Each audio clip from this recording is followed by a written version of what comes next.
Tudo bem, pessoal? Aula sobre fenômenos ondulatórios, continuando aqui na nossa pegada de ondas, correto? Muito teórica essa aula, mas com bastante conceito importante. Beleza? Na lousa aqui, arco-íris, né? Refração da luz, reflexão luminosa, alguns dos fenômenos que a gente vai estudar nessa aula. E eu já começo contigo falando sobre a reflexão, né? A famosa reflexão onde tu vais anotar aí que a onda ela bate e volta. Galera, como eu te falei, esta aula é uma aula muito teórica, né? Com bastante teoria que é bastante cobrada nas tuas provas aí de vestibular e de Enem. Então é importante tu dar uma atenção especial aqui, porque isso, vira e mexe, é muito exigido aí, tá? Como que eu defino a reflexão? O bate e volta, né, da onda, né? Para tu colocar aí no teu resumo de maneira prática. Mudança na direção da onda quando ela encontra um obstáculo, né? Lá na óptica nós vamos estudar que a onda luminosa pode refletir num objeto e o ângulo de incidência é igual ao ângulo refletido, né? Galera, aqui, veja bem, ocorre com todas as ondas, sejam mecânicas, sejam, como eu falei, da luz eletromagnética, reflexão, então mantém velocidade, não muda V.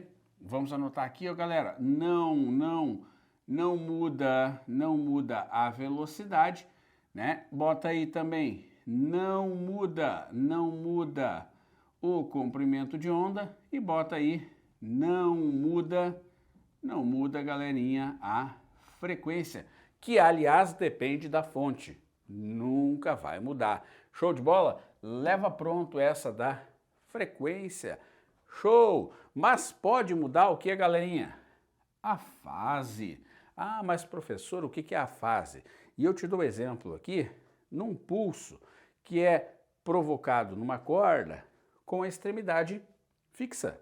Galera, então esse pulso vai e encontra lá o obstáculo, bate, reflete e volta.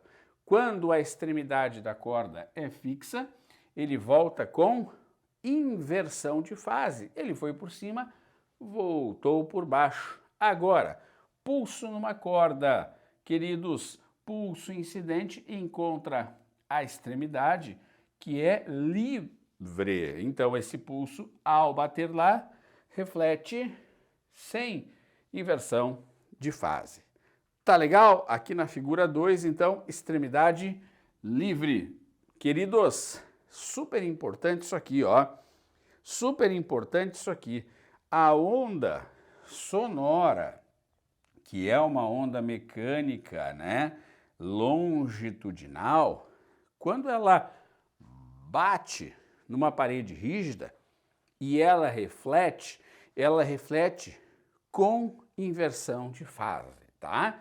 Grava isso porque daqui a pouquinho a gente vai falar sobre este fenômeno da reflexão do som. Show de bola? Legal? Então aí, ó, para tu anotar, bem simples, né? Bem direto, a reflexão da onda, o bate e volta, as características que ficam inalteradas e o que pode mudar, que é a chamada fase, né? Corda presa, vai por cima, bate, volta por baixo. Corda livre, vai por cima, bate, volta por cima. O chamado pulso refletido não inverte a fase. Muito bem? Legal, como eu te falei, é uma pegada teórica, né? É uma pegada teórica, é bacana a gente montar esse roteiro aí para que tu tenha todos esses fenômenos organizados, né, no teu material e também na tua ficha resumo. Bacana? Vamos lá então para o próximo fenômeno? Refração. Muito importante, galera. A refração né? É a mudança de velocidade que vai acontecer com a onda, galera. Mas, professor, quando é que muda a velocidade da onda? Quando ela muda o meio de propagação, pessoal, muito importante, tá? E este meio é muitíssimo importante. Veja, mudou o meio de propagação ou, galera, ou as condições do meio. Isso é bem importante, tá? Como assim, professor, mudar as condições do meio?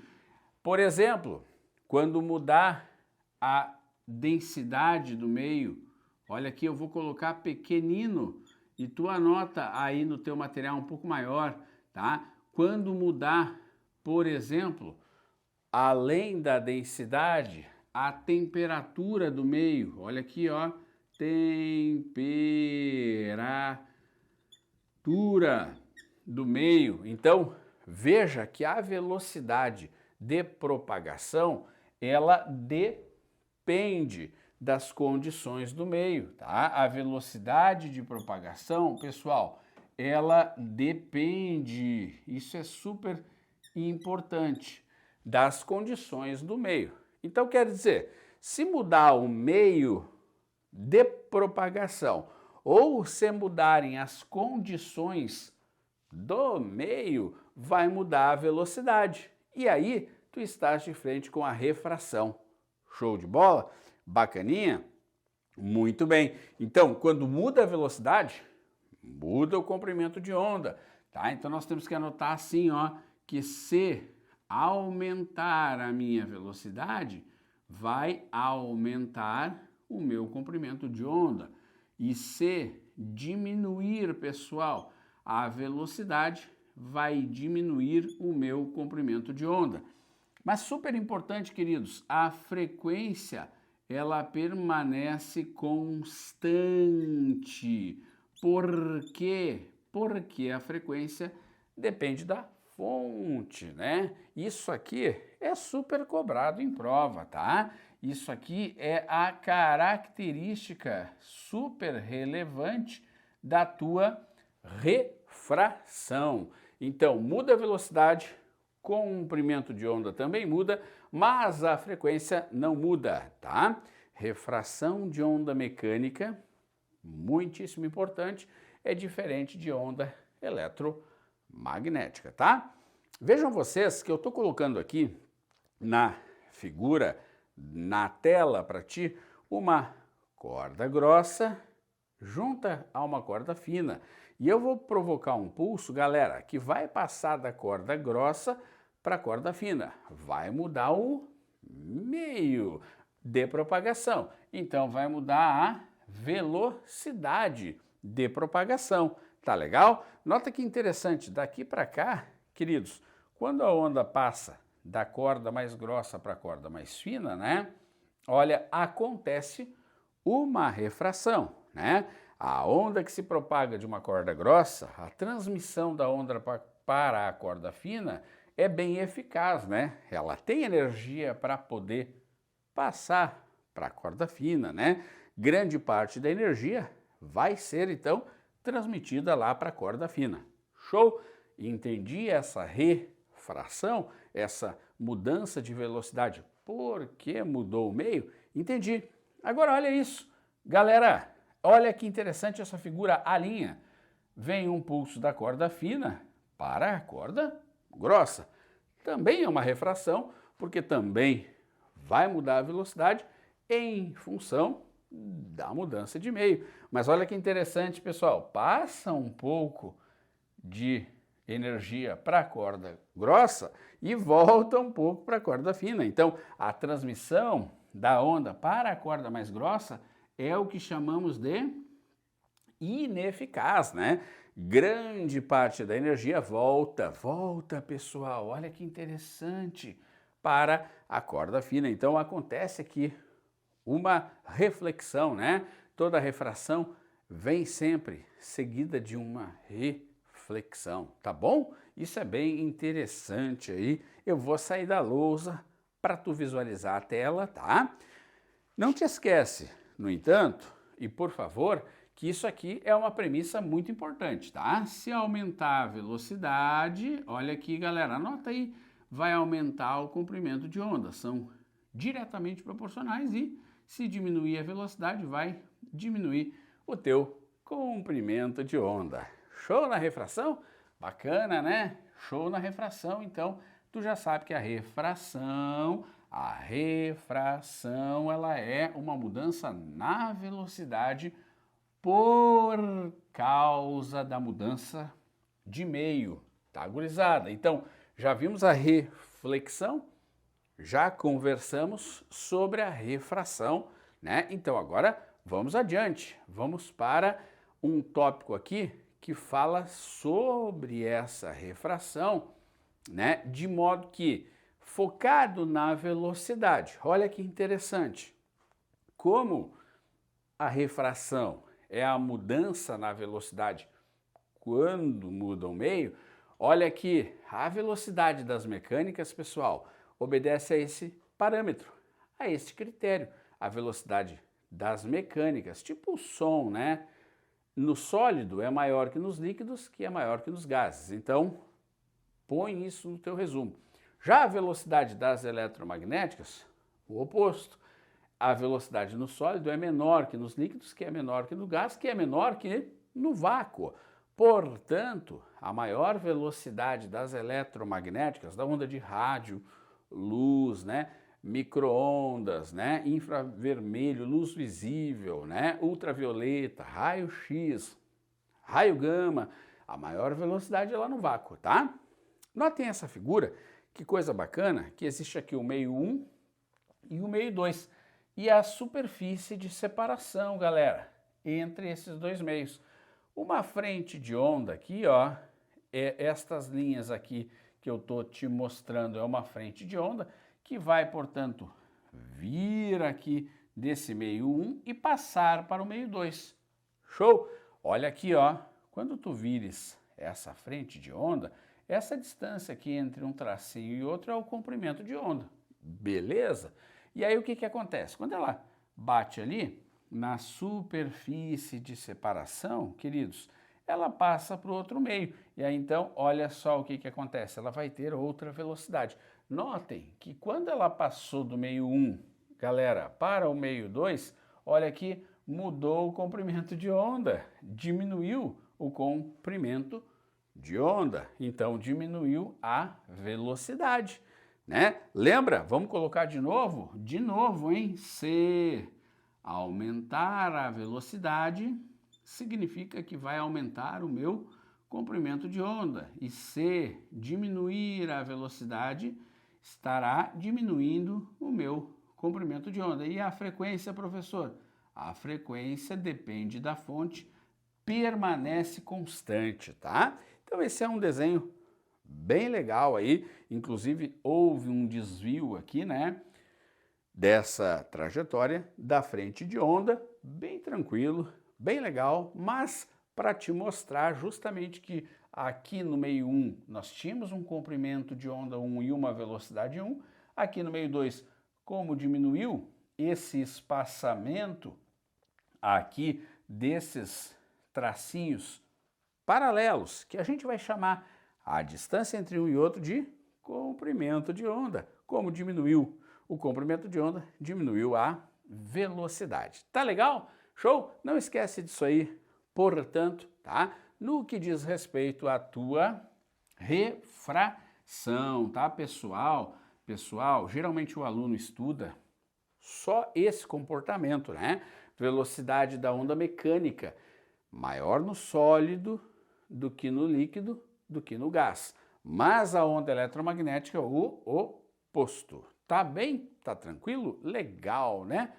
Terceiro fenômeno, muitíssimo importante, é a difração, né? A difração tem uma palavrinha, né? A difração a gente pode colocar aqui, ó, que a onda ela contorna. Bota aí o obstáculo fechou todas, né? Quando a onda consegue contornar o obstáculo, ao ser parcialmente interrompida, né, por esse obstáculo, a gente tá aí de frente com a difração, né? Olha o que está escrito, é um fenômeno, galera, tipicamente ondulatório, tá? Ele é um fenômeno tipicamente ondulatório, né? Que ocorre, olha a palavra-chave na tua prova, quando a onda consegue contornar um obstáculo ao ser parcialmente interrompida, né, por ele, né? É o que muitas vezes as provas chamam, né, pessoal, de espalhamento da onda, tá? Isso aí já aconteceu de aparecer esse termo aqui, ó, espalhamento da onda, tá? Presta atenção. Como te falei, isso aqui é muito teórico, então nos basta aqui montar um roteiro, anotar aquilo que é mais importante. Ocorre com todas as ondas e, de novo, nenhuma característica vai ser alterada, tá? Pessoal, olha aqui, a frente de onda, né? A onda chamada incidente, tudo bem? Que vai encontrar aqui um obstáculo, mas que tem um orifício ali, né? E aí ela consegue contornar esse orifício. É o que acontece com o Wi-Fi, né, pessoal? Por exemplo, tu pode até anotar aí para fins de Enem, né? O Wi-Fi tem essa propriedade de difratar, contornar pequenas fendas, né? Agora, olha que interessante. Esse buraquinho, ele tem uma largura, tá bom? Ele tem um tamanhozinho ali, pelo qual a onda consegue contornar.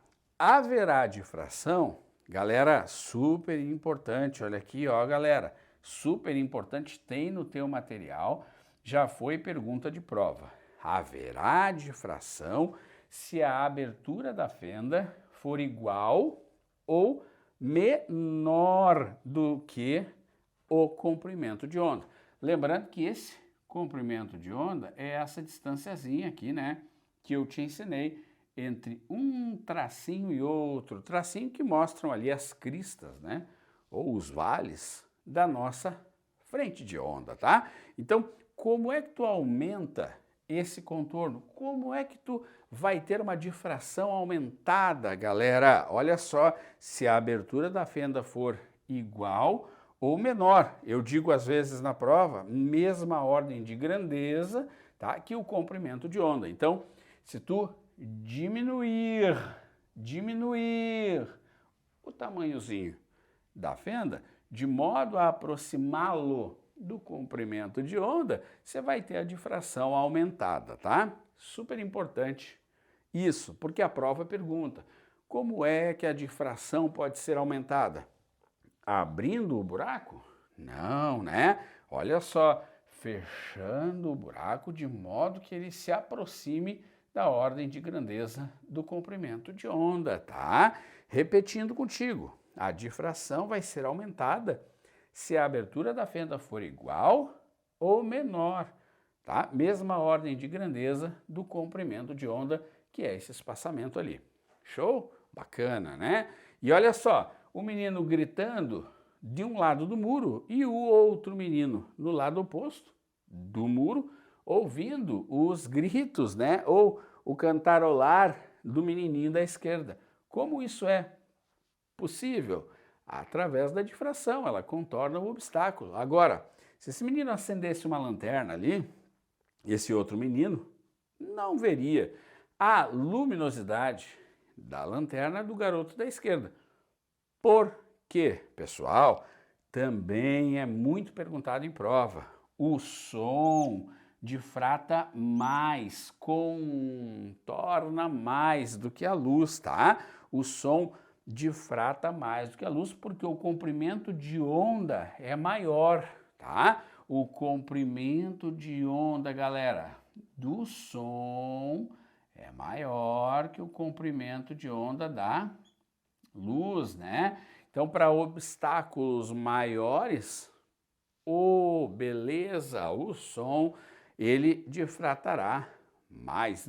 Leva pronto, tá? Leva pronto. Por que que o som difrata mais que a luz? Olha aqui, porque o seu comprimento de onda é maior do que o da luz, tá? Isso permite a ele, portanto, contornar grandes obstáculos. Show de bola? Eu saio da lousa aí, tu faz aquela anotação esperta sobre a difração, tá? Contorno do obstáculo. Show? Bacana, né? Muito bem. Então, lembrando isso aqui, galera, tá? Que é bem importante mesmo. Isso aqui onde eu tô agora com o apagador, ó, é bem importante na hora da prova. Eles adoram colocar para você o contorno, tá? Que essa onda consegue, então, fazer ao ser parcialmente interrompida por um obstáculo, tá? Vamos ver aqui como é que isso aí seria? Vamos ver como é que isso aqui seria? Olha que interessante a animação da difração, né? A frente de onda, né? O obstáculo e olha aqui a fenda. E aí, então, eu consigo ter o contorno perfeito. Ele contorna esse orifício, então, a onda difratada lá do outro lado. Bacana? Show, né? Bem interessante aí a animação da difração. Show de bola! Fenômenos ondulatórios, né? Sempre importante conhecê-los. Quarto fenômeno que eu trago para os senhores aqui, de extrema importância, polarização, né? O que significa polarizar uma onda, pessoal? Polarizar uma onda, sublinha aí, é orientá-la em uma única direção. Pronto! Eu vou orientar a onda numa única direção, tá? Ora, a onda, antes de passar por um polarizador, que é o dispositivo que seleciona a direção de vibração, ela era uma onda que, olha, era não polarizada, vibrava em todas as direções. Essa representação aqui, pessoal, é para mostrar que a onda, portanto, vibra, né, em todas as direções, e aí então, propagando-se aqui nesse meio, ela encontra esse polarizador, um cristal polarizador vertical, assim chamado. Galera, o que esse dispositivo faz? Seleciona uma única direção de vibração, ou seja, aquelas que não estão ali, coincidentes com o polarizador, não vão ser aceitas.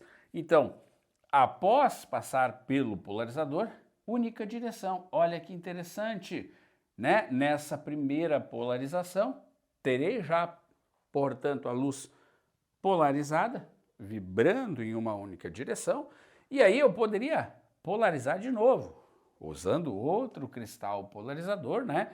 E esse cristal, então, selecionaria somente a direção horizontal. Vejam, o primeiro que eu usei selecionou a direção vertical, era um polarizador vertical. O segundo, já com a luz polarizada, queridos, disse, vou polarizar na horizontal. Opa, mas daí não tem como, então eu vou ter a ausência de luz. Como assim, Dani? Não tem como, porque eu já estou aqui com a luz polarizada na vertical. E eu digo, só passa a direção horizontal.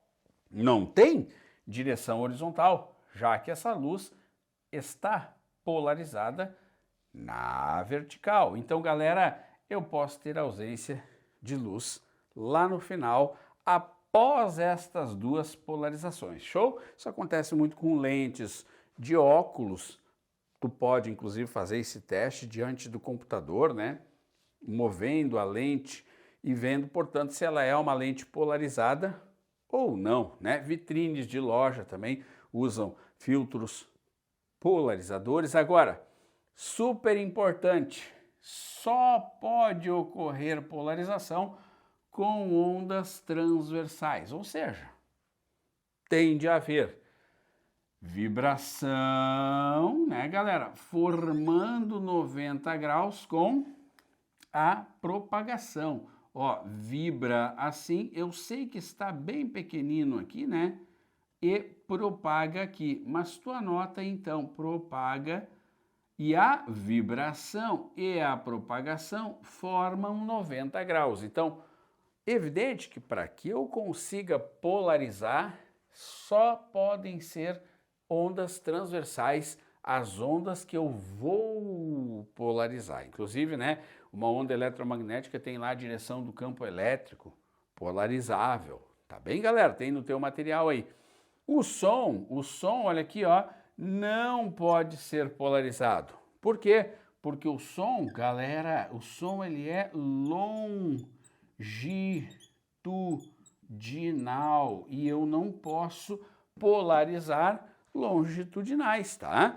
O fenômeno da polarização comprova que a luz,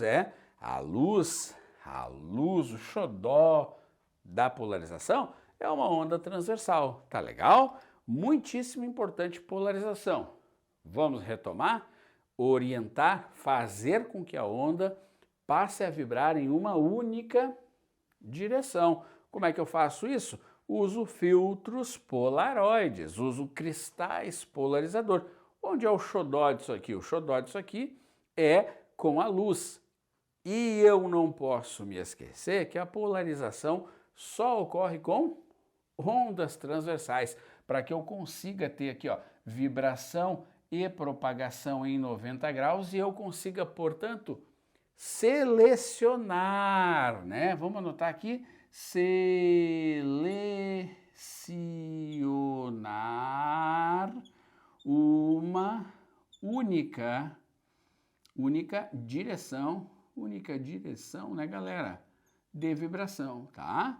De vibração. Aproveita isso aqui, anota no teu material, porque geralmente é cobrado, tá? E essa seleção da vibração eu faço através do cristal polarizador, tá certo? Tá tranquilo? Tá de boa aí? Anota, por favor, visualiza na tela aí, ó, bem bonitinho, o que está para ti da polarização. Show, tá?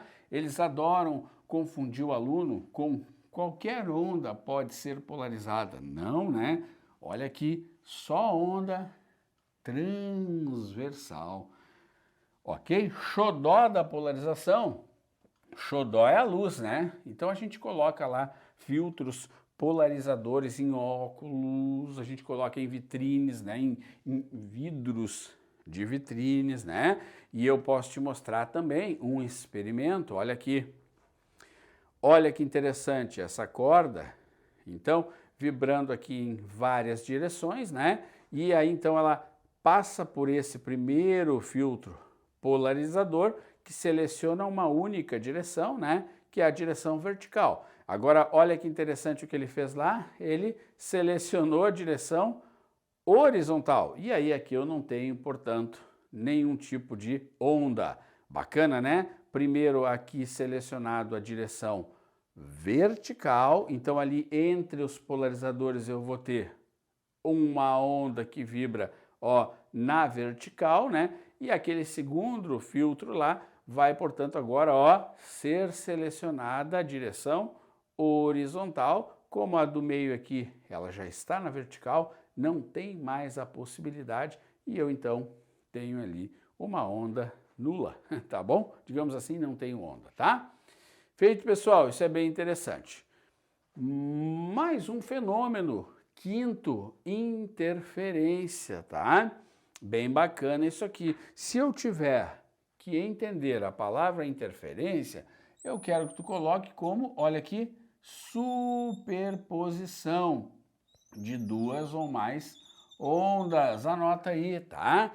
A interferência é quando duas ou mais ondas se sobrepõem, tá? Olha que interessante. Essa superposição, pessoal, é no momento do encontro destas ondas aí, tá? Olha isso aqui. Depois, após o encontro, cada uma segue sem alterar suas características físicas, tá? Fechou? Então, só vai mudar no encontro a amplitude, galera. destas ondas, tá? E ó, por favor, grava aí durante o encontro, tá? No momento da superposição. Dá para mostrar isso? Claro. Olha, esta onda da esquerda, né, com o seu pulso na vertical para a direita e essa aqui, portanto, olha aqui, ó, indo por cima para a esquerda, né? O que acontece no momento em que elas se encontram, né? Em que uma se sobrepõe à outra. Olha aqui, essa tinha uma amplitude A1 e essa tinha uma amplitude A2. No momento do encontro, eu vou ter uma amplitude resultante, que é A1 mais A2. Perfeito. Ora, depois, após o cruzamento, cada uma seguiu o seu rumo sem alterar nenhuma grandeza, tá? Aqui elas vinham em concordância de fase. Agora, olha que interessante, a A1 aqui, né, por baixo e a A2 aqui por cima. Show! Discordância de fase. No momento do encontro, nesse caso, né, pessoal, como as amplitudes são iguais, no momento do encontro, eu vou ter uma amplitude resultante, que é quem? A1 menos A2, né? Como são iguais, eu vou subtrair uma da outra, vou ter um nulo ali, e após, olha que interessante, cada uma segue sem alterar as suas características iniciais, tá? Então, nota, o que a prova pode te perguntar? Interferência construtiva, somo as amplitudes. Interferência destrutiva, subtraio as amplitudes. Show? Essa destrutiva é bem interessante. Alguns fones de ouvido, no comércio aí a gente consegue encontrar, funcionam com esse princípio. É o chamado, pessoal, fone, olha que interessante, fones com cancelamento de ruído, tá? Esse fone com cancelamento de ruído, o que é que ele faz? Ele tem um dispositivo eletrônico que capta então aquele ruído externo, produz ali dentro do auricular uma onda de mesma amplitude no oposto daquela onda do ruído e, de certa forma, então, faz uma interferência destrutiva, promovendo um cancelamento de ruído e aí te dá um conforto para ouvir uma música ou até mesmo para ouvir um nada.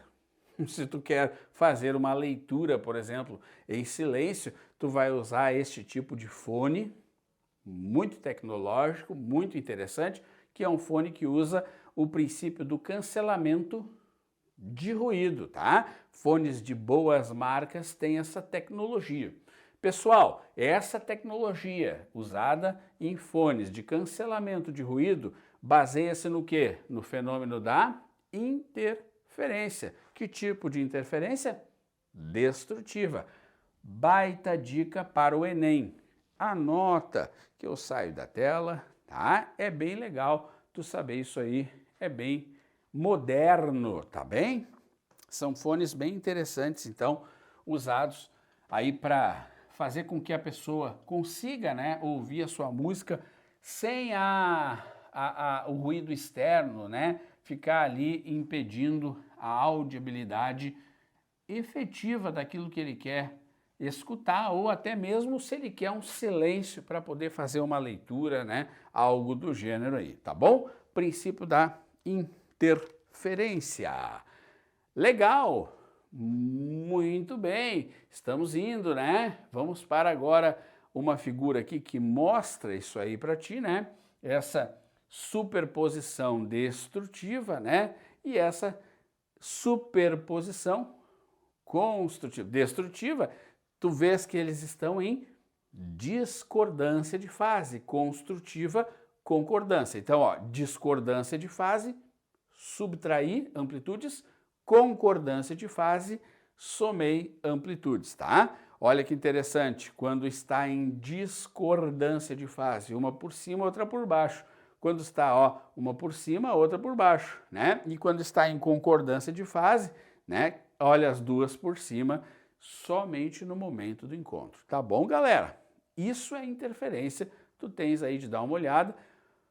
Posso também observar a interferência, né, numa onda que esteja sendo produzida na superfície de um líquido. Show? Ondas mistas, né? Essa imagem representa ondas periódicas circulares formadas por duas fontes, tá, pessoal? A fonte F e a fonte G. Olha só, tu tens aí no teu material linha cheia, pessoal, tipo uma onda na superfície de um líquido, né? Representam cristas e as tracejadas representam vales, tá?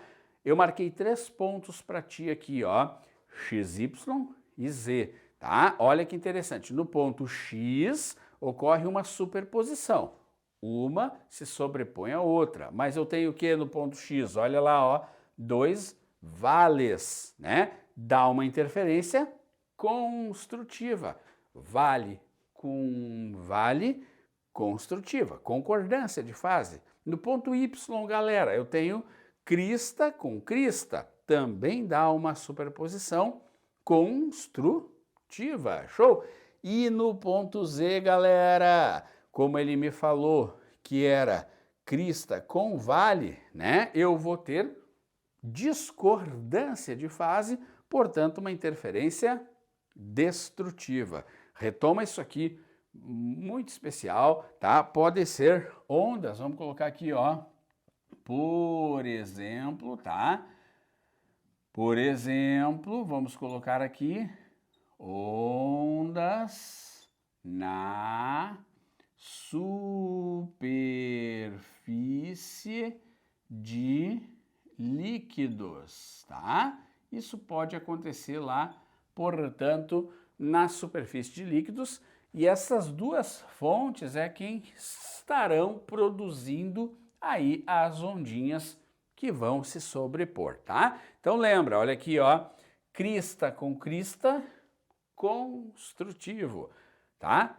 Perdão, vale com vale, construtivo. Crista com crista, construtiva.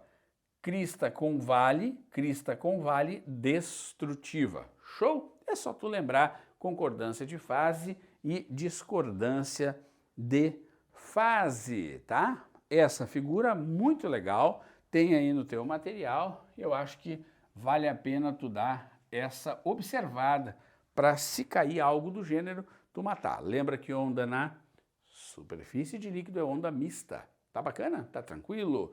Né? Buenas! Tópico muito importante, já foi questão de vestibular, já foi questão de Enem, né? É a chamada interferência em películas finas, pessoal. O fenômeno de múltiplas cores que a gente vê às vezes lá na bolha de sabão, na gota de óleo, na superfície de um CD player, né? Essas múltiplas cores não são dispersão da luz, não. Olha aqui, ó, não é devido à dispersão. Isso aqui a gente chama de interferência em películas finas. Já caiu na Federal do Rio Grande do Sul, né? Muito importante, tá? É um fenômeno, portanto, relacionado ao processo de interferência, tá? Essas multicores aqui, que dá até um aspecto bem bonito aí na bolha de sabão, tá? Isso tu tens também aí no teu material, é aquele tópico que tu vai pôr no resumo para não esquecer, tá? Bolha de sabão, gota de óleo ou CD, tá? Essa gota de óleo na água, né? Isso aqui a gente já viu várias vezes aí quando brinca, por exemplo, com bolha de sabão. Show? Tranquilinho? Então tá, eu vou sair da louça aí para tu fazer as tuas anotações. Então tá, mais um fenômeno ondulatório. Show de bola! Ressonância, pessoal. Como que eu gravo a ressonância? Veja, um corpo passa a vibrar na mesma frequência de outro, tá? Isso é ressonância. Presta atenção. Se as frequências forem próximas, vamos colocar como uma observação, né? Frequências muito próximas já não é o fenômeno próximas, né? Já não é o fenômeno da ressonância. Se as frequências forem muito próximas, o nome do fenômeno é batimento. Então, diferencia um do outro, tá? Ressonância é passar a vibrar na mesma frequência, tá? Aqui na figura é interessante que eu tenho a ponte de Tacoma Narrows, né? Que foi construída lá nos Estados Unidos, e essa ponte ela teve um problema na sua construção. Por causa de um erro de engenharia, galera, toda a ponte tem e deve ter uma frequência natural de vibração. E essa ponte, por causa de um erro na construção, né, não foi levado em conta que ela poderia entrar em ressonância, vibrar na mesma frequência de um forte vendaval, que foi o que aconteceu, né? Essa estrutura de aço aqui, né, num dia de vento, né? Isso está tudo documentado, diga-se de passagem, né? Isso aconteceu de fato, né, galera? Num dia de vento, o vento pôs a nossa ponte a vibrar e, casualmente, coincidiu a vibração natural da ponte com essa oscilação provocada pela tempestade, e aí entrou em ressonância, a estrutura não suportou por causa de um erro de cálculo e ruiu, caiu, foi água abaixo, tá? Então tá escrito aí, ó, no teu material. Foi destruída 4 meses e 6 dias depois da inauguração. O vão principal, de mais de 800 metros de comprimento e 11,89 de largura, possuía 2 lados vigas protetoras de aço, né, de 2,44 metros de altura. A amplitude máxima das vibrações foi de 35 graus e a frequência de ressonância 0,2 Hz. Show? Bem interessante. Onde mais acontece ressonância, pessoal? Primeiro, acontece com todas as ondas. Todas as ondas podem, então, entrar em ressonância. Vibração no ônibus, por exemplo, o ônibus está parado lá e aí vibram outros componentes do ônibus, né, na mesma frequência de vibração do motor, né? Carros antigos também, sintonia de frequência de rádio, muito importante. Lá na rádio eu tenho uma onda, né, que deve ser casada à frequência, né, deve vibrar na mesma frequência para que eu consiga, portanto, sintonizar, né? O diapasão, que é aquele dispositivo para afinar o instrumento, né? O diapasão, ele é uma espécie assim, ó, galera, de garfinho com 2 dentes, né?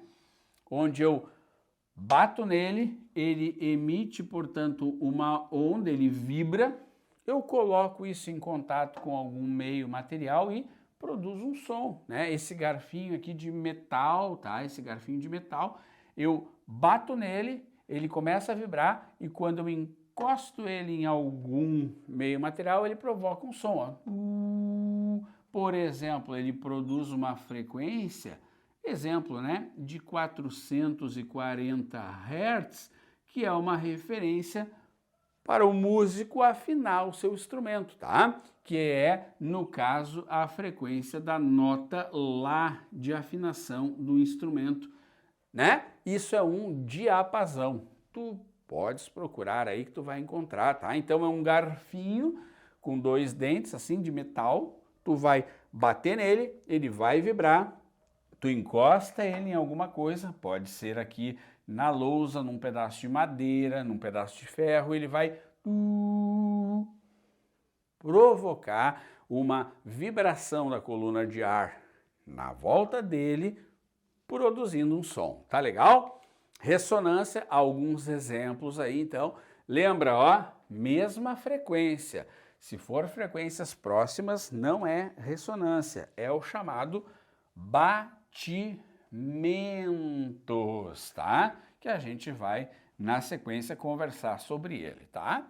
Bom, pessoal, existe uma coisa muitíssimo importante aqui, muito importante mesmo, tá? Que eu quero te chamar a atenção, que é o seguinte, olha que interessante, este experimento aí, né? Onde eu provoco um som próximo aqui da minha taça, né? E a taça já tem a frequência natural de vibração dela, né? E aí a frequência do som ali no qual a taça está próxima do emissor, de uma caixa de som, né? Promove aí numa câmera especial, uma câmera que consegue captar essas vibrações, esse aspecto que tu tá vendo aí. Claro que se entrar em ressonância e o material não suportar, né, a taça pode quebrar, né? Inclusive tem aí algumas brincadeiras que se faz com a cantora lírica, né, próximo da taça, que ela pode vir a quebrar desde que ela faça a nossa taça entrar em ressonância, né, com o som produzido por ela. Mas o que eu quero te dizer é que o forno de micro-ondas não trabalha com ressonância. Não, tá, pessoal? Forno de micro-ondas não é ressonância. Eu sei que tu tens este texto no teu material para tu fazer a leitura, tá? As ondas de micro-ondas estão abaixo da frequência de ressonância para água, porque quando eu coloco algum alimento no forno, eu vou mexer lá na molécula de água. Mas forno de micro-ondas não é ressonância, tá bom? Grava bem isso.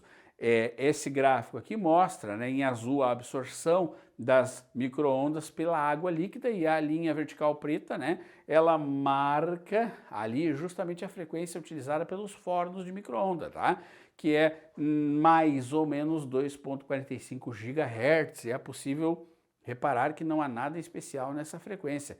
Inclusive, frequências maiores seriam mais absorvidas, né? Então, leva pronto, faz a leitura. Forno de micro-ondas não é ressonância. Mas, prof, como é que ele aquece então? Veja bem, lembra que eu te falei, ele mexe lá na molécula de água. Olha só, aquece os alimentos por um fenômeno chamado aquecimento dielétrico, pessoal. Uma explicação breve e rápida aqui, ó. A molécula polar, né? Como é a molécula da nossa aguinha, né? Tu sabe que ela tem carga, né? Ela está dentro de um campo elétrico, então ela tende a girar para se alinhar com o campo, né? Quando esse campo inverte, olha isso aqui, que é o que vai acontecer ali, o sentido fica invertendo periodicamente, né? Como nas eletromagnéticas que são produzidas pelo forno que vão fazer isso, a molécula gira em sentido alternado em busca de se realinhar. Então, isso acontece para toda uma faixa de frequência, não requer não requer uma ressonância, pessoal, para acontecer, tá? Então, as micro-ondas que são produzidas lá no magnetron, no forno de micro-ondas, ele recebe a energia elétrica e converte em micro-ondas dentro desse dispositivo chamado magnetron, né? Essas micro-ondas, provocam a rotação da molécula de água, né? E quando essa molécula de água fica ali, então, girando, ela raspa nas moléculas vizinhas e olha só o que acontece. Transfere energia, aumentando a agitação. Essa transferência de energia é que resulta no aquecimento do alimento, tá? Então, você desalinha e alinha e realinha essa molécula. E esse esfrega-esfrega, essa raspa-raspa de molécula, nesse processo de realinhamento por causa justamente da micro-onda que provocou esse desalinhamento é o que produz o aquecimento, tá? O fenômeno não é exclusivo da água, pode acontecer com outras moléculas que têm um momento de dipolo elétrico, tá? Mas em geral de maneira menos evidente do que na água, tá? Então, marquei para ti o que é importante aqui. Micro-ondas não trabalha com ressonância, como muitos dizem por aí, tá? É aquecimento dielétrico, tá? O campo elétrico está invertendo o sentido periodicamente por causa da transformação de energia elétrica em micro-ondas no magnétron. Show! Então, isso faz com que as moléculas girem em sentido alternado, buscando realinhar esse campo, que a micro-onda faz uma bagunça ali, né? Quando a molécula, então, busca o realinhamento, raspa uma na outra, produz aquecimento. Tá show? Beleza? Ó, eu saí da tela, este texto tu tem ele no teu material, tá? Mas é só para dar ênfase aí que micro-ondas não trabalha com ressonância. Tá bom, pessoal? Bem legal aí, só para tu saber, para tu anotar este detalhe importantíssimo que pode ser cobrado, por exemplo, numa prova de Enem. Tá bom? Queridos, ótimo! E o efeito Doppler, hein? Muito legal o efeito Doppler, né? Porque a gente vê direto quando, por exemplo, passa por nós uma ambulância, né? E essa ambulância com a sirene ligada passa por nós. Eu tenho uma sensação de alteração na frequência emitida pela sirene. Show! Pessoal, a frequência da sirene não muda, tá? Eu tenho uma sensação, olha isso aqui, é uma sensação, tá? De mudança, né? De mudança onde, hein? De mudança na frequência. Mas não muda, pessoal. Tanto é verdade que é uma frequência que a gente chama de frequência percebida. Mas, professor, por que parece que está acontecendo uma mudança, hein? Justamente porque tem um movimento relativo entre a fonte, que é o que emite o som, e o observador, que é quem recebe o som. Tá? Então a ambulância parece que mudou a frequência da ambulância, da sirene. Mas não, pessoal, é uma sensação que nós vamos chamar aqui de frequência aparente, tá? O efeito Doppler pode acontecer com todas as ondas, inclusive com a luz, né? Mas é mais comum que haja no som, sobretudo na tua prova, tá? Olha só, queridos, grava isso aqui para mim. A frequência da fonte não muda. A frequência da fonte no efeito Doppler, que é essa sensação de mudança na frequência percebida, vamos colocar assim, né? Percebida. Muitas provas chamam essa frequência de frequência aparente, tá, gurizada? Isso se dá justamente por causa do movimento relativo aí entre a fonte, tá, e o observador. Bom, existe, além da questão teórica sobre o efeito Doppler, ou sobre o efeito Doppler, como queira, existe também, queridos, uma questão algébrica, né? Onde a gente vai ter aqui, para qualquer caso, a fonte, velocidade da fonte, velocidade do som emitido pela fonte, observador, velocidade do observador. Olha a equação, frequência original, velocidade do som mais ou menos velocidade do observador, frequência da fonte, velocidade do som mais ou menos velocidade da fonte, tá? Então, veja bem, galera, veja bem, essa frequência aqui seria a frequência que tu vais, então, portanto, receber, né? A frequência aparente, tá? E essa é a frequência da fonte. Mas, Dani, como é que eu vou saber se eu coloco mais ou menos? Aí, claro, é uma questão que depois eu vou te mandar uma resolução sobre isso aqui, para que tu veja como é que a gente mexe nessa equação. Mas existe uma convenção de sinais, olha só.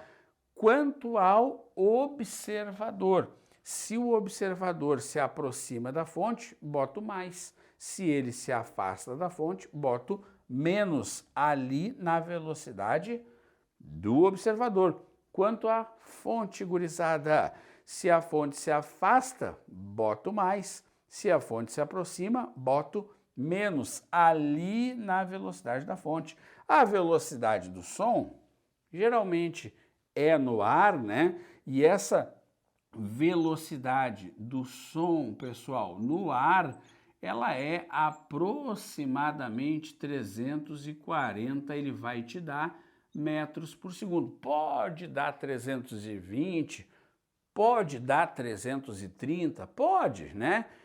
Então, se o teu observador estiver em repouso, 0. Se a tua fonte estiver parada, 0. Mas deve haver movimento relativo entre fonte e observador. E essa aqui é a frequência, portanto, percebida, tá? Tudo certo aí, galera? Tu vais ter lá a frequência da fonte, tá? E a frequência que o observador vai ouvir, né? Que é a chamada frequência aparente.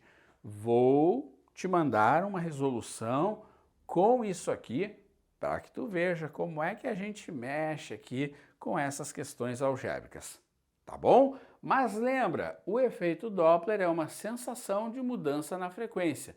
Veja, muda a frequência da fonte? Não. Mas por que parece que muda? Porque tem movimento relativo entre a fonte e o observador. Pode acontecer com a luz? Pode, né? O desvio para o vermelho, aquela questão toda lá. Mas, galera, é muito mais comum com o som, tá? Então, mas professor, e essa história da equação? Eu vou te mandar uma questão sobre isso, resolvida, para que tu veja como funciona aí essa matemática em torno aqui da questão algébrica, bem como, recapitulando, olha aqui, ó, velocidade do som mais ou menos velocidade do observador, velocidade do som mais ou menos velocidade da fonte. Tenho que saber, se o observador se aproxima da fonte, boto mais. Se o observador se afasta da fonte, boto menos.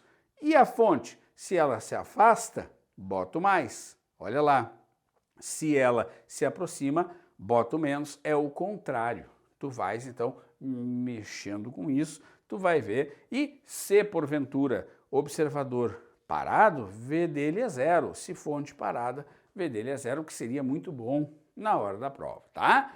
Mas grava, pessoal, fundamenta aqui o que é o efeito Doppler, que é bem bacana, tá? Show? E chegamos agora no tópico 8, o 8º fenômeno ondulatório, chamado de ondas estacionárias, né, pessoal? Essas ondas estacionárias, né, veja bem, é uma configuração que vai resultar de uma superposição. Opa, mas eu já estudei superposição. Dani, não seria interferência? Pois é, mas é uma superposição de duas ondas idênticas que se propagam na mesma direção em sentidos opostos. Então, analisa comigo. A onda vai, bate e volta. E quer dizer que elas vão se sobrepor, formando esse aspecto. Olha só, esse aspecto, galera, aqui tu vais pôr o olho na prova e ver, poxa, é um aspecto de onda estacionária. Quais são, então, os dois fenômenos aqui que vão estar acontecendo, hein, pessoal? Reflexão, porque a onda bate e volta, né? Mais o que? Interferência. Olha que bacana, tá? Se ele te perguntar o que forma uma onda estacionária, Tu responde reflexão mais interferência. E aí, alguns elementos, né, que eu vou observar nesse aspecto aqui. Nó, um ponto de amplitude nula, ventre, muito especial, tá? Na onda estacionária aqui a gente tem o ventre, né? Ao passo que lá na onda unidimensional nós teríamos o que? A crista e o vale, né? Aqui nós podemos ter também algumas provas chamando de nodo ou antinodo, tá? E super importante é que essa distância aqui, ó, galera, né? É exatamente o que? Um lambda sobre 2. Então, daqui até lá, ó, eu vou ter um lambda completo, um comprimento de onda completo, formado pelos dois ventres, tá? Show? Isso é bem relevante tu saber, tá? Observado com ondas em cordas, mas pode acontecer também com o som, né? De eu ter uma reflexão, o som bate e volta, e aquele som que está voltando interferir no som que está indo e haver uma superposição, e aí então eu vou ter uma onda estacionária, tá? Lembra, só esse gomo aqui, um lambda sobre 2. Aqui nesta figura, portanto, eu teria 3 lambdas sobre 2, né? Vamos colocar aqui, ó, nesta figura, galera, né? Eu teria 3 lambdas sobre 2, tá? Ó, 1, 2, 3 pedaços deste que é um lambda sobre 2. Isso te ajuda bastante na hora da conta, tá? Eu vou sair da lousa aí para tu fazer a anotaçãozinha sobre a tua onda estacionária. É isso aí. E no embalo, então, das ondas estacionárias, quero te apresentar as cordas vibrantes. Show? Vamos juntos, então. Pessoal, imagine que eu tenho uma corda aqui tracionada nos extremos, né? Uma corda de comprimento L.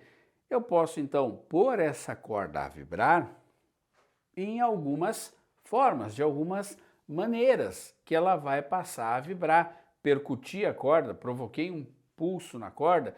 Se ela vibrar nesta maneira aqui, pessoal, com um único ventre, eu vou dizer que a corda está vibrando no primeiro harmônico. Ela tem essa configuração de vibração. Ora, tu te lembra que eu falei que esse pedaço era um lambda sobre 2? Então, eu vou ter um lambda sobre 2 aqui, exatamente um lambda sobre 2, sendo exatamente igual ao comprimento da minha corda. Olha lá. Mas vamos supor que essa corda passe a vibrar de outra maneira. Ora, assim configurada por 2 ventres. Olha que interessante, pessoal. Um ventre mais outro ventre, porque onda estacionária tem ventre, né? Eu tenho aqui 1, 2, 3 nós, mas tenho 2 ventres. E aí, então, eu digo que ela está vibrando no segundo harmônico, né, pessoal? E aí eu tenho, então, um lambda sobre 2, mais um, eu tenho 2 lambdas sobre 2, que é exatamente o tamanho da corda. Ora, tu já está pegando a ideia?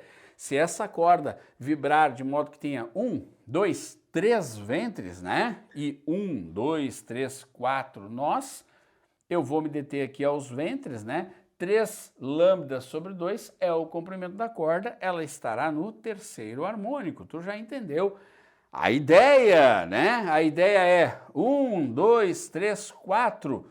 Vamos supor que a corda esteja vibrando, queridos, nessa configuração de 1, 2, 3, 4 ventres. Então eu tenho 4 lambdas sobre 2, que é o comprimento da corda, e ela, portanto, na configuração do quarto harmônico. Isso acontece aqui no violão, com a corda do violão, né? À medida em que eu mexo a mão aqui, que faz as posições no braço do violão, eu consigo ou fazer com que a corda aumente ou diminua, né, o comprimento, e eu passo então a ter vários tipos de configuração de vibração, chamado de harmônico, tá? Nunca esquece, querido, que o harmônico 1 é o chamado na tua prova de harmônico fundamental. Então, se o cara disser para ti a corda vibra no harmônico fundamental, N igual a 1, tá certo? Vibra nesse tipo de configuração. Professor, o que eu preciso saber das cordas vibrantes? São ondas estacionárias, tá? Isso tu deve saber. Formado por reflexão mais interferência, tá? Isso tu também deve saber. Não esquece que o N igual a 1 é o primeiro harmônico. E aí, claro, essas cordas vibrando assim produzirão som, né? Tu sabe disso, né? E ele pode, então, pedir para tu calcular a frequência do harmônico. NV sobre 2L. Show? Sendo que o N aqui, então, é o número de ventres, tá? Que eu vou ter, ou a configuração do harmônico, né? N igual a 1, N igual a 2, N igual a 3, N igual a 4, né? E assim sucessivamente. V é a minha velocidade, né? Que eu vou ter a velocidade da minha ondinha ali. E 2L, portanto, vai ser o meu 2 vezes comprimento da corda, tá? Esse L que tem que estar em metro para combinar com o metro por segundo lá de cima da velocidade. Tá legal? Tá tranquilo? Então, ó, NV sobre 2L, corda vibrante, basta eu ver qual é o harmônico que ele está pedindo para eu relacionar dentro da equação, tá? V velocidadezinha ali da onda, tá, pessoal? V velocidadezinha da onda.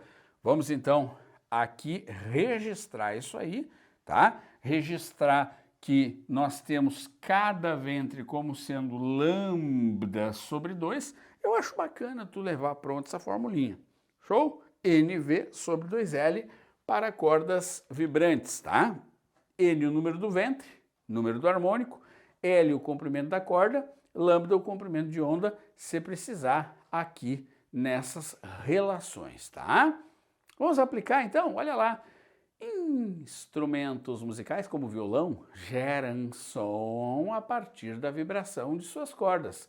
É exatamente o que acabamos de ver aqui nas cordas vibrantes. Muito bem, tá? A figura abaixo é o esquema de uma corda de violão vibrando emitindo a nota Lá, cuja frequência é 110 Hz. Pessoal, olha o aspecto da vibração. Volta um pouquinho aqui, ó. É o aspecto de qual harmônico? Isso mesmo, o aspecto de um ventre só. Primeiro harmônico, um som grave. Nós vamos ver daqui a pouco isso, tá? Primeiro harmônico. Olha que interessante. Quanto vale a velocidade de propagação? Que tu podes usar aquelas relações dantes conhecidas. Mas antes, eu quero que tu me diga, como eu acho o comprimento de onda aí? Se isso aqui é um lambda sobre 2, né?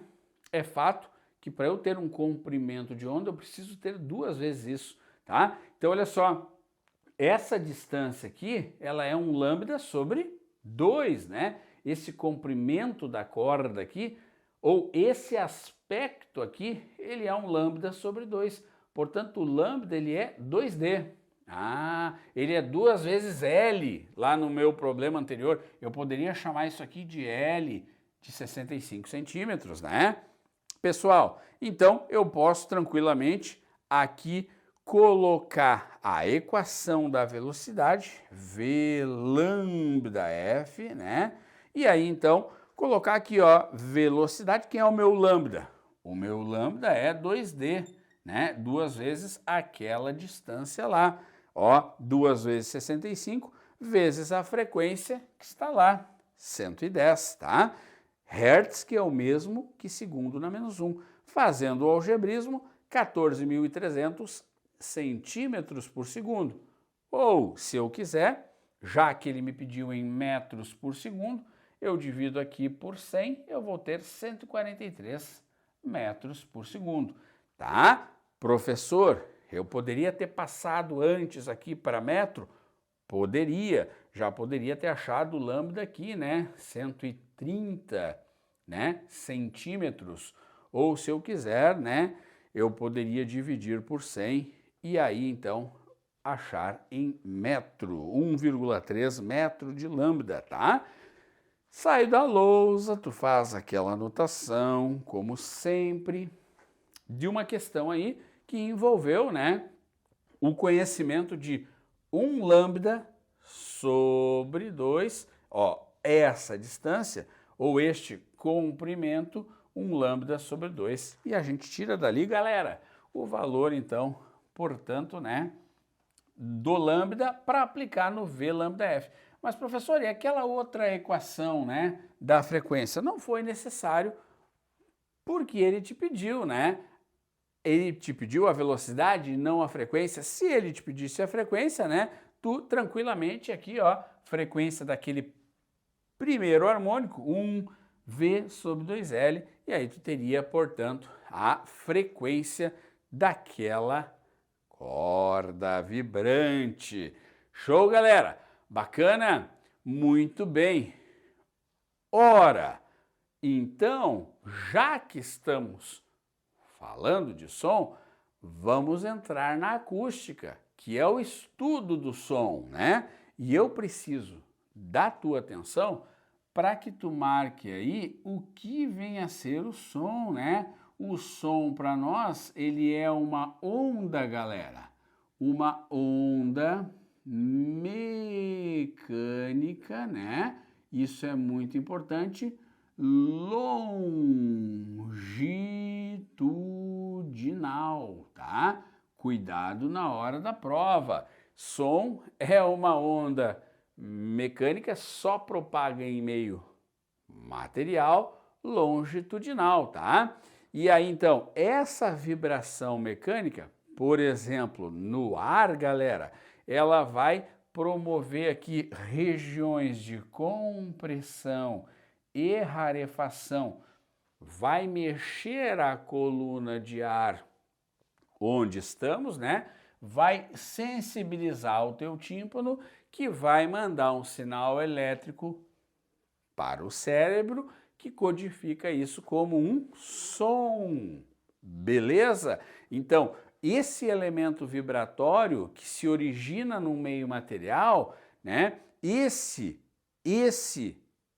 meio material tem de ter um estímulo, né, para emitir as ondas sonoras. Aqui, galerinha, o alto-falante faz uma região de compressão e rarefação. Veja, deixa o ar escasso em determinados pontos e deixa ele comprimido em outros, e isso vai então ser o som que vai sensibilizar lá o teu ouvido e aí o cérebro codifica, né? Fechado? Então, para este primeiro momento de acústica, som, onda mecânica longitudinal, precisa de um meio material para se propagar.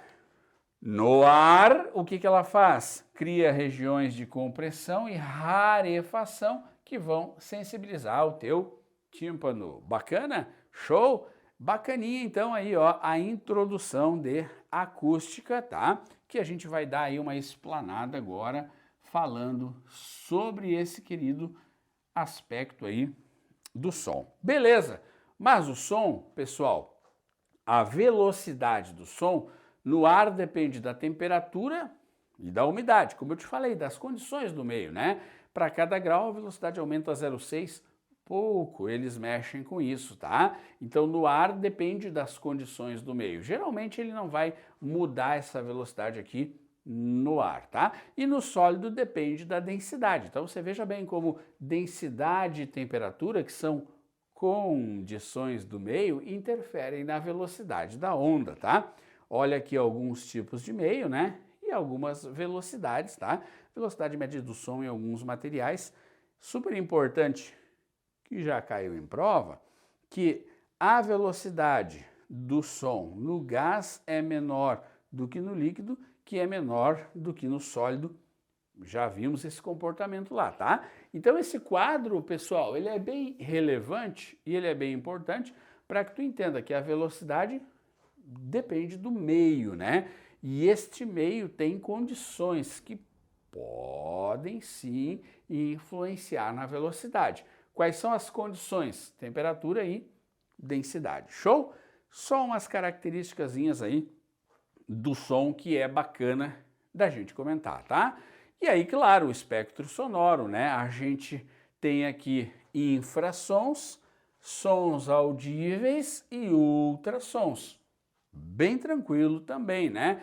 A nossa capacidade humana é de ouvir sons que estejam entre 20 Hz, né? 20 Hz e 20 mil Hz, né, galera? Abaixo disso, infrassons, né? Tá? Que o ouvido humano não capta. Acima disso, ultrassons, né, pessoal? Tá? Frequências muito elevadas que são usadas, inclusive, na medicina, tá? Olha lá, morcego, o cão e o golfinho, né? Olha aqui os infrassons, elefante, baleia, girafa, aranha, né? Podendo, então, ter esse espectro sonoro sendo cobrado numa prova. O humano, com audição normal, ouve de 20 Hz a 20 mil Hz, tá? Claro, se o ouvido estiver bem bonzinho, né, tu consegue ouvir aqui até os extremos. Senão a gente fica um pouco mais para dentro aí desse espectro, tá? Isso tu tem aí também, não é novidade para ti, é só marcar, só lembrar dos nomes, né? Só lembrar do ultrassom, do som audível e do infrassom. Beleza? Vamos adiante. Aqui é importante as qualidades fisiológicas do som. Isso cai, tá? A altura, pessoal, a altura do som. A altura, queridos, não tem nada a ver com volume. A altura está relacionado com frequência, tá? É uma qualidade que permite tu dizer se o som é grave ou se o som é agudo, tá? Então, quero que tu anote aqui, ó, um som alto, né? Um som alto é o mesmo que um som agudo, pessoal. É o mesmo que um som de grande, de alta frequência. Portanto, pequeno período, tá? Já um som baixo, galera, ele é um som que a gente chama de som grave, tipo a voz masculina, né? E esse som tem pequena frequência e, portanto, grande período, tá? Agora, o esboço deste som alto, galera, seria assim, seria uma onda que acontece várias vezes no tempo, porque tem grande frequência. Já o som grave, olha que interessante, é um som que demora para acontecer. Então ele é um som que ocorre poucas vezes no tempo, tá? Olha que interessante aqui. Esse tem um comprimento de onda pequeno, né? Tem um pequeno, deixa eu colocar aqui de preto, um pequeno comprimento de onda. Notem vocês, ó, o comprimento de onda aqui é bem pequeno, né? Tudo bem, galera? Certo? Agora, o som grave, baixa frequência, ele tem um grande comprimento de onda. Olha o tamanho dessa onda aqui, pessoal, tá? Então, assim, na hora da prova, super importante tu saber que a altura está relacionada com a frequência. Som alto, agudo. Som baixo, grave, tá? Isso é bem legal. Então, ó, um som agudo acontece muitas vezes no tempo. Um grito de uma criança, uma cantora lírica, né? Pode ser um som agudo. Um som grave, olá, tudo bem? Uma voz de um tenor, por exemplo, né? É um som de baixa frequência, tá? Agora, a intensidade, pessoal, a intensidade, ela está relacionada com a amplitude do som, tá? E isso aqui, galera, anota aí, tem relação com o, abre aspas, volume, tá? Aquele volume que tu diz, o som está muito alto, mas não com relação à frequência. Não, porque um som alto é um som agudo e um som baixo é um som grave. O volume, ele tá ligado à amplitude, pessoal. Ele está relacionado com a intensidade. Então, vem aqui. Posso ter eu um som forte, tá bem? Que é um som de grande amplitude, ou eu posso ter um som que eu chamo de som fraco, pequena amplitude, pequena intensidade, tá?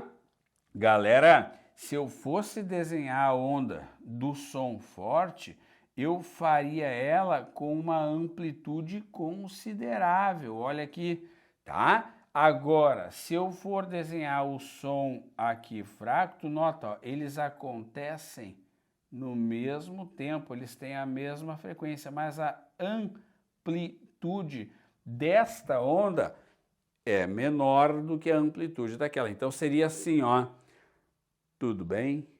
Um som fraco. Tudo bem? Um som forte, tá?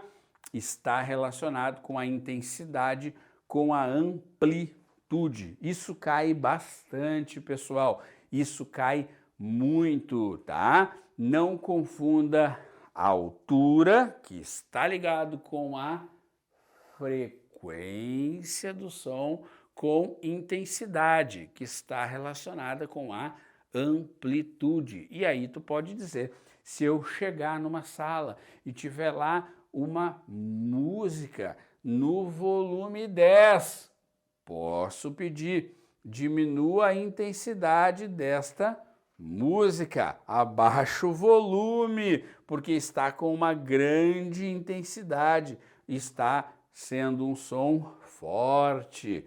No momento em que eu pego e baixo o volume, esse som começa a ficar um som fraco, de pequena intensidade, pequena amplitude. Grava isso.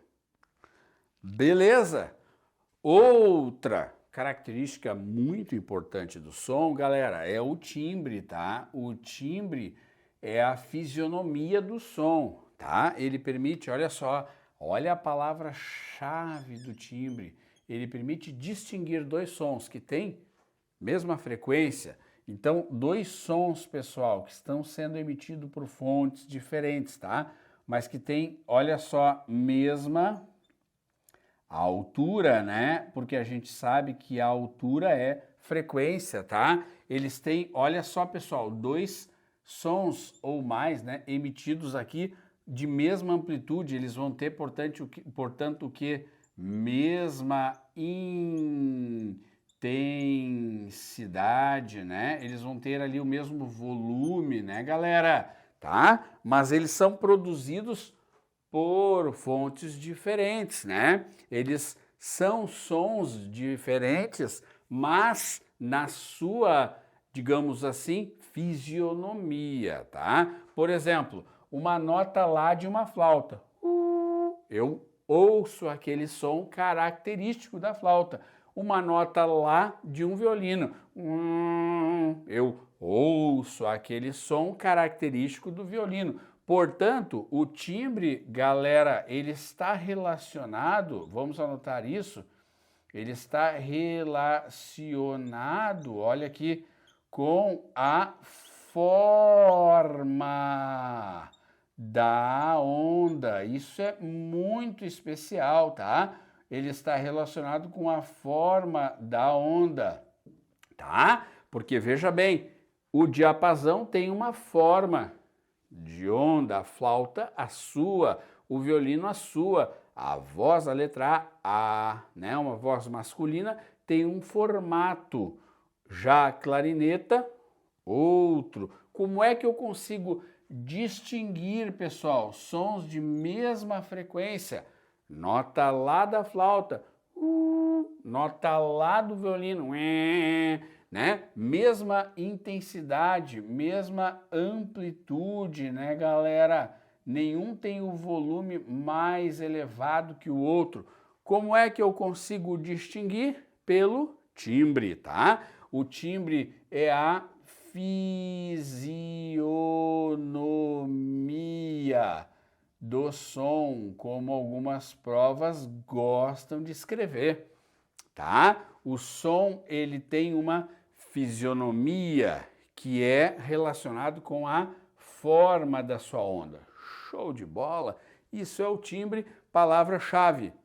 Distinguir, tá? Distinguir dois sons de mesma frequência, mesma amplitude, mas emitidos por fontes diferentes. Olhem aqui os parâmetros do som, queridos. A altura, que é a minha frequência. Intensidade, que é a minha amplitude. Duração, pessoal, tem a ver com quanto tempo leva o som para se extinguir, né? E o timbre, que tem a ver com a fisionomia. Show de bola? Bacana isso aí? Então tu anota, eu estou saindo da lousa aí para te deixar à vontade, para que tu possa, portanto, anotar no teu material essas características fisiológicas do som. Tá bem? Bastante teoria, né? Bastante teoria, mas organizar essa teoria é fundamental, é importante, tá? Porque as provas gostam de perguntar sobre estas características aí relacionadas às ondas também sonoras, tá? E agora um aspecto bacana aqui sobre essa intensidade do som, que é, na verdade, uma energia, pessoal, que atravessa a unidade de área de uma superfície disposta perpendicularmente à direção de propagação na unidade do tempo, tá? Essa intensidade é a potência, galera, é a potência em watt, veja bem, né? Dividido pela área, é a potência pela área. Opa, esqueci aqui, a área é em metros quadrados, tá? Então, essa intensidade, né, vai ser em watt por metro quadrado. Essa intensidade é muito especial tu saber na hora de uma prova do Enem, por exemplo, tá? Porque, nota, galera, que essa intensidade é uma potência da fonte, por exemplo, uma caixa de som, um alto-falante, né, que vai atravessar essa área. E existe aqui, inclusive, para que tu saiba, né, existe aqui, ó, uma linha de referência para isso, para essa intensidade, né? O silêncio absoluto está abaixo de 10 na menos 12, pessoal. O som fisiológico, que é aquele que não faz mal para o ouvido humano, está compreendido nessa faixa aqui, tá? De 10 na menos 12 a 1. A 1 o que, professor? Watt por metro quadrado. Acima disso, queridos, já é poluição sonora, já é ruído prejudicial, tá? Só lembrando que a intensidade sonora, ela está relacionada com o quê? Ela está relacionada com a amplitude desse som, né? Com a amplitude do som, né? E a gente já viu que o som menos intenso tem uma amplitude pequena. Show? Um volume mais baixo, digamos assim, né? E aqui um som mais intenso tem a ver com a amplitude maior, um volume mais intenso. O que é bacana de destacar aqui é que o som tem essa característica esférica, tá, pessoal? Então imaginem vocês que o som, muito importante aqui, ó, emitido por uma fonte de energia, pode ser um alto-falante, pode ser uma britadeira, né? Ele tem esse aspecto aqui, ó, galera, esférico, tá? E a área da nossa esfera, para fins de análise de propagação desse som, é 4π raio ao quadrado. Show? Então eu vou imaginar aqui que eu tenho, queridos, uma fonte de energia sonora. Pode ser o motor de um avião, pode ser, por que não, uma caixa com um alto-falante, pode ser uma guitarra elétrica ligada a uma caixa amplificada, enfim, pode ser uma pessoa falando, né? E o que acontece? Essa intensidade, pessoal, do som, né, na superfície da esfera seria calculada por P da minha potência dividido por 4πr², né? Vejam vocês que eu troquei a área desta intensidade ali por 4πr². Então, olha só, se eu tenho aqui a fonte, tá? A fonte sonora, a uma distância r da fonte, eu tenho uma área A. Bacana? Agora, uma distância 2r, notem, como o raio é 2 vezes maior, né? A área tem que ser o quê?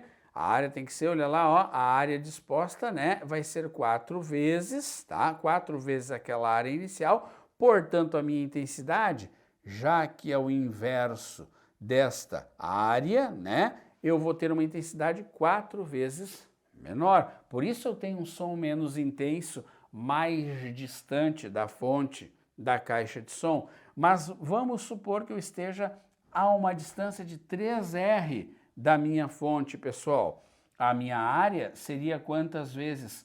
A área esférica ali do som, né? Seria 1, 2, 3, 4, 5, 6, 7, 8, 9 vezes. Então, como a minha área aumentou 9 vezes, porque eu estou mais longe da fonte de energia, né? Que seria o centro da esfera, eu vou ter a minha intensidade sonora reduzida à 9ª parte. Uma baita dica para uma prova de Enem.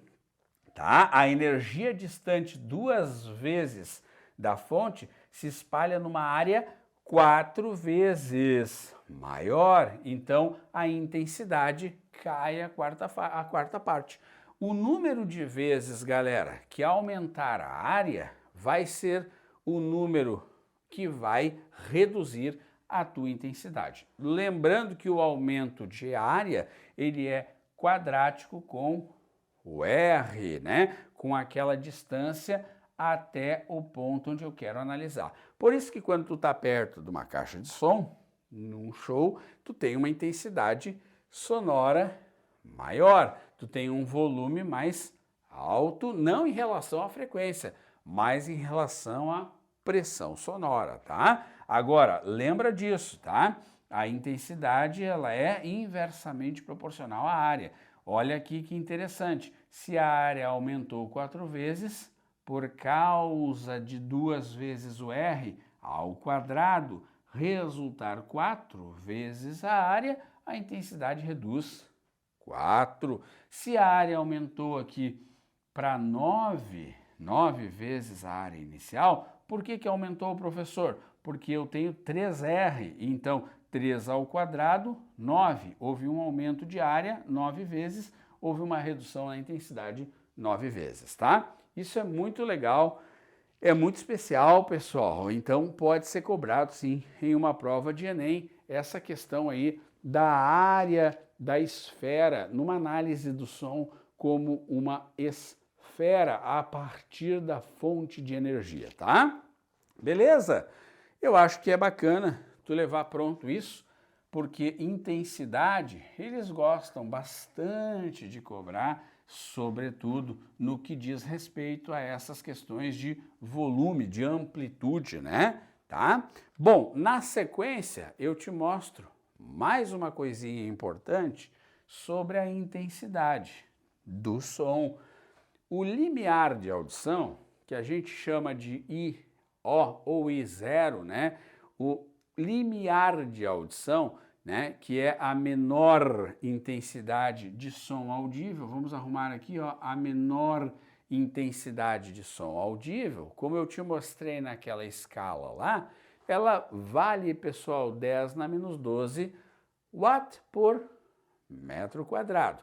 Seria ali a menor sensibilização do ouvido humano de um som produzido, tá, galera? Então, isso a gente chama de limiar de audição, a menor intensidade que a gente consegue ouvir, tá?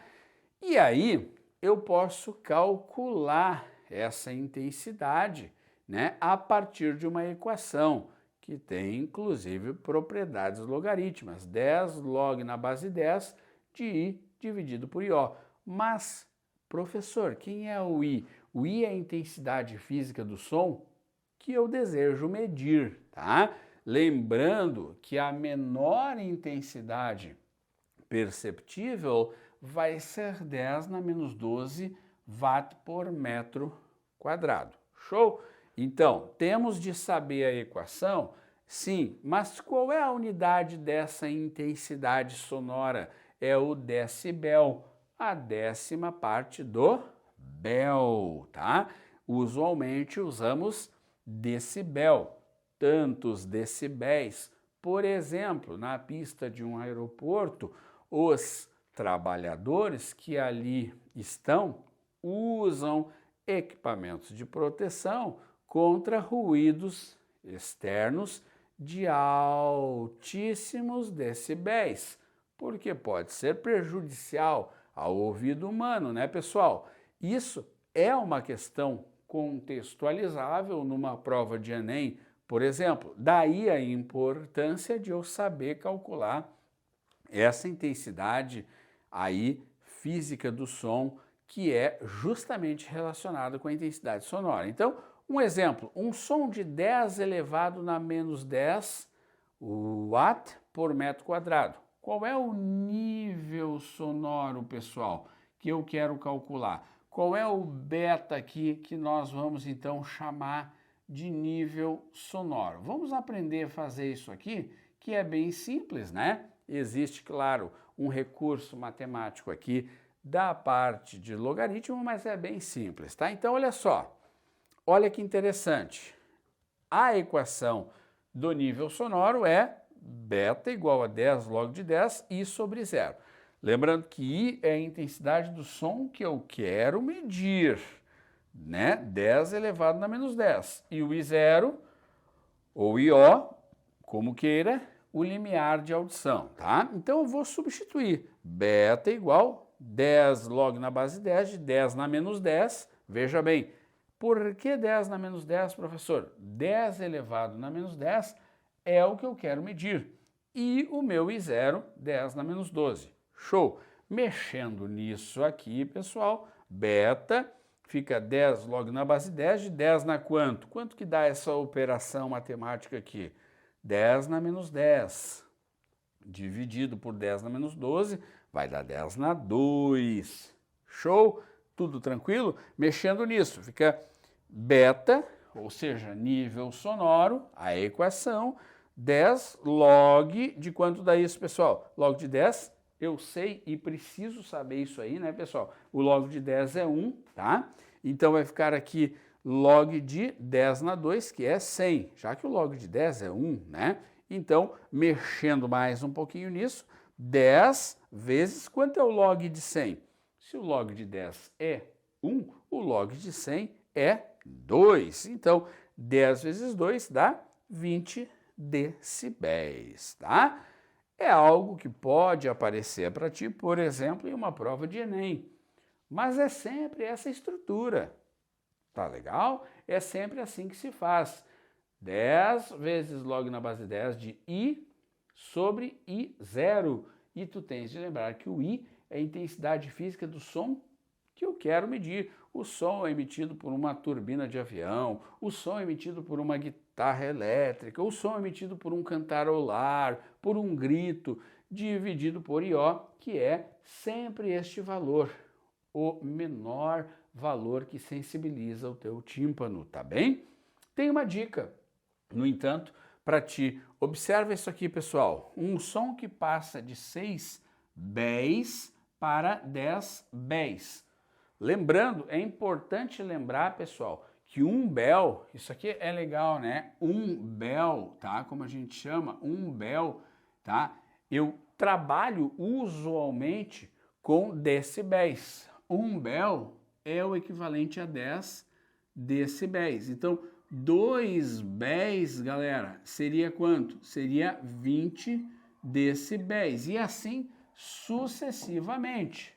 Nota, a gente tem na equação, aqui ela é uma equação logarítmica, ela é uma expressão logarítmica, tá? Então, nota, de 6 béis para 10 béis, o som aumentou 4 béis, né? O que eu posso fazer? Eu posso dizer que esse 4 aqui, ó, ele é 1 com 1, 2, 3, 4 zeros, ou seja, 10 na quarta.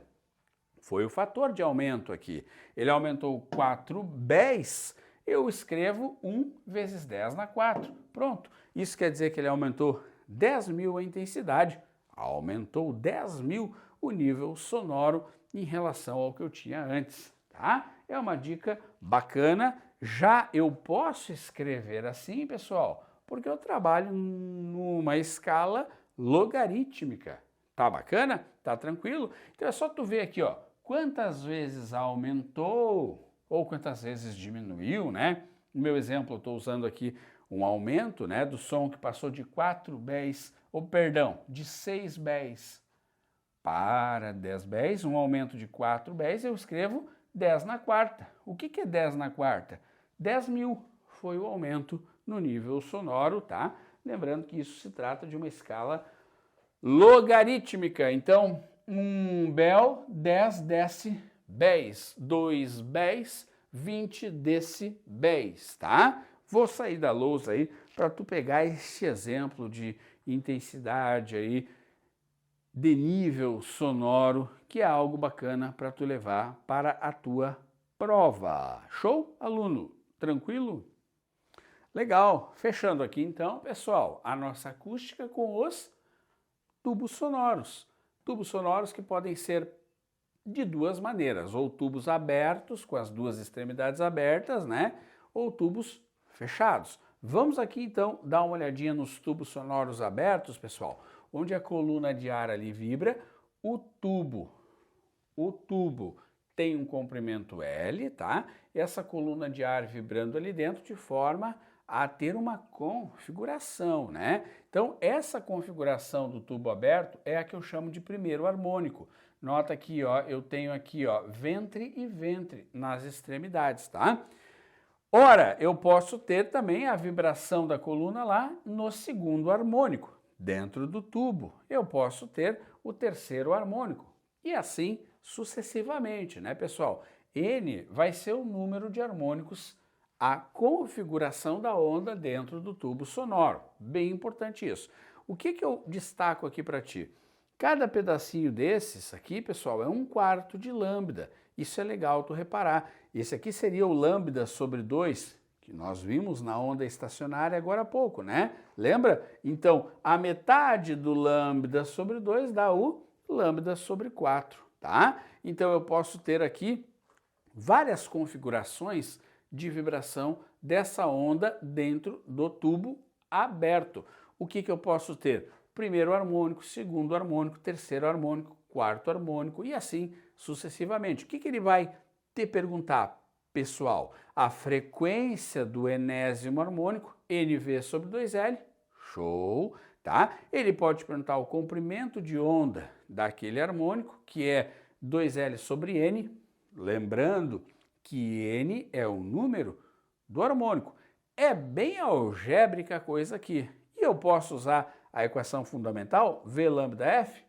Posso, né? Lembrando que esse V aqui vai ser a velocidade lá que eu vou ter, portanto, da minha onda, tá? No tubo sonoro, certo, galera? Vê que essa equação é a mesma equação da corda vibrante, NV sobre 2L. Não há muito o que falar aqui, né? Exceto a compreensão de que esse pedaço é um lambda sobre 4, portanto, aqui eu tenho 2 lambdas sobre 4, formando o primeiro harmônico, né?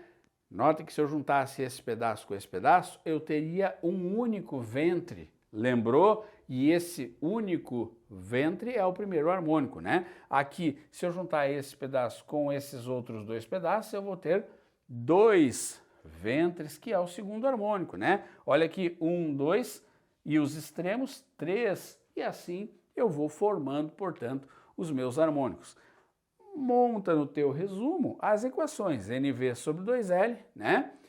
2L sobre N e V lambda F para os tubos sonoros abertos, tá, galera? Aqui é muito de tu te familiarizar com as equações treinando, né? E evidentemente entendendo que nos tubos sonoros abertos sempre eu vou ter ventres nas extremidades abertas.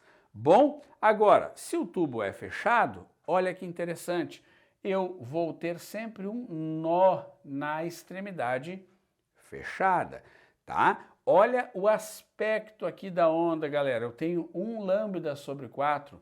Aqui eu tenho, olha, 1, 2, 3 lambdas sobre 4. Lembrando que a metade do meu ventre é chamada de lambda sobre 4. E aqui, 1, 2, 3, 4, 5 lambdas sobre 4.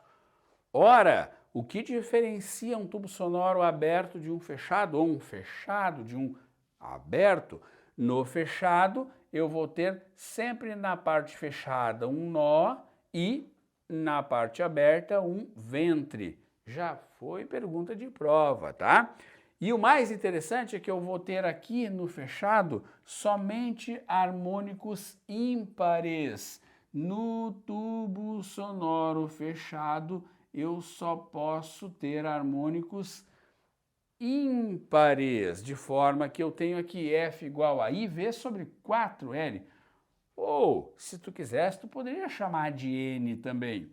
Eu chamei de I para lembrar que no tubo sonoro fechado o harmônico é ímpar. 1, 3, 5, 7, tá? A configuração de lambda sobre 4 vai ser sempre 1 lambda sobre 4, 1, 2, 3 lambda sobre 4, 1, 2, 3, 4, 5 lambda sobre 4, ou 7 lambda sobre 4, e assim sucessivamente. E aí, pessoal, lambda igual 4L sobre I e a famosa equação, tá? Então, aqui é treino, é visualizar, mas nota como fica tranquilo para tu memorizar. No aberto, NV sobre 2L. No fechado, IV sobre 4L, né? No aberto, olha o lambda, 2L sobre N. No fechado, 4L sobre I. Eu posso, ao invés de usar I, professor, usar N? Posso, mas devo lembrar que no tubo sonoro fechado, só harmônicos ímpares. Tá bom, meu querido? Tá tranquilo? Muito bem, nós vamos trabalhar com isso aí, não te preocupa, certo? Beleza. Rapidamente, para a gente encerrando aqui, reflexão do som. Primeiro fenômeno que eu te dei lá hoje, né, era o fenômeno da reflexão, bate e volta, né, fenômeno básico aqui, que a gente tem que entender, né, e eu chamo a tua atenção para 2 tipos de reflexão, tá, que é o eco e a reverberação. O eco, pessoal, o som bate e volta, tá? Então, veja que é interessante, o som bate e volta, distância mínima de 17 metros desde a fonte até o anteparo, tá? Distância mínima 17 metros. Lembra, se na tua prova falar de um eco, tá? Eu tenho que lembrar que velocidade igual distância da ida, ok, mais distância da volta, dividido pelo intervalo de tempo. Então, falou de eco na tua prova, velocidade igual 2 vezes a distância, dividido pelo intervalo de tempo. Por que, professor, 2 vezes a distância? Porque é a distância da ida mais a distância da volta, tá, galera? Falou de eco, ó, tu pode usar isso aqui, lembrando que a velocidade do som no ar aproximadamente 340 metros por segundo, tá? Então, se a superfície refletora estiver a menos de 17 metros, pessoal, não vai ter eco, vai ter a múltipla reflexão, que é a reverberação, tá? Olha aqui, ó, reverberação, anota aí com o prof, é um conjunto de múltiplas reflexões rápidas num ambiente fechado, né? Tipo cantarolar dentro de um banheiro, né? Você vai ter lá a reverberação. Agora, se tu tiver uma superfície refletora a mais de 17 metros, né? Desde a fonte até a superfície, o som vai, tem a distância da ida, volta, tem a distância da volta, por isso 2D sobre T, nós vamos ter o eco, tá? O eco, ele ocorre quando o som retorna à fonte depois que o som primário terminou. Então, o tempo, pessoal, é sempre maior ou igual a 0,1, tá? Para que ocorra o eco. Agora, a reverberação, ela vai acontecer, né, quando o som retorna até você, né, antes do som primário ter se extinguido.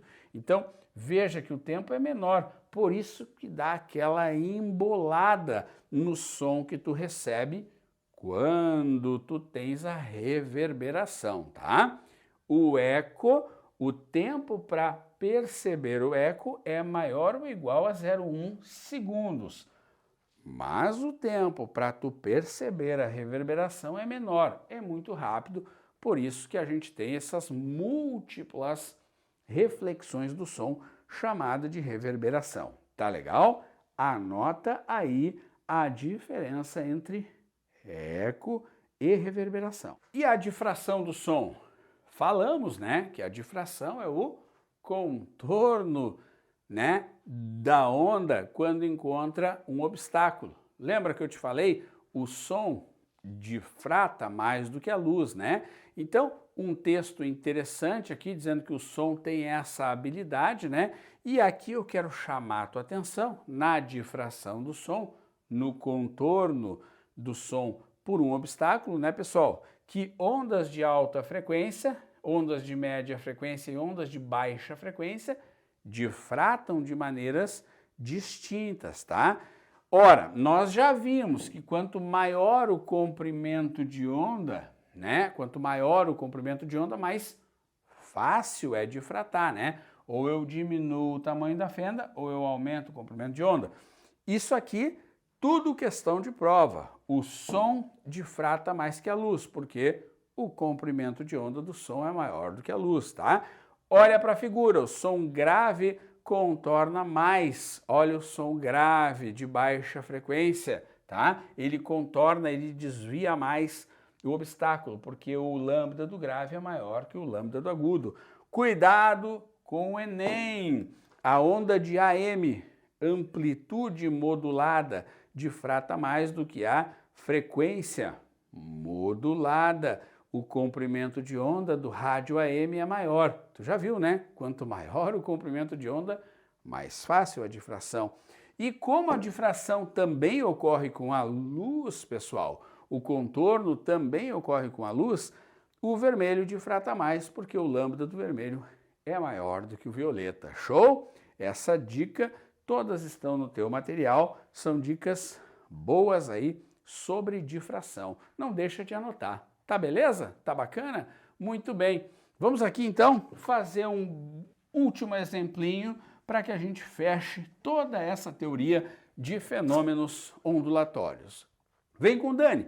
A onda sonora refletida por uma parede rígida sofre inversão de fase em relação à onda incidente.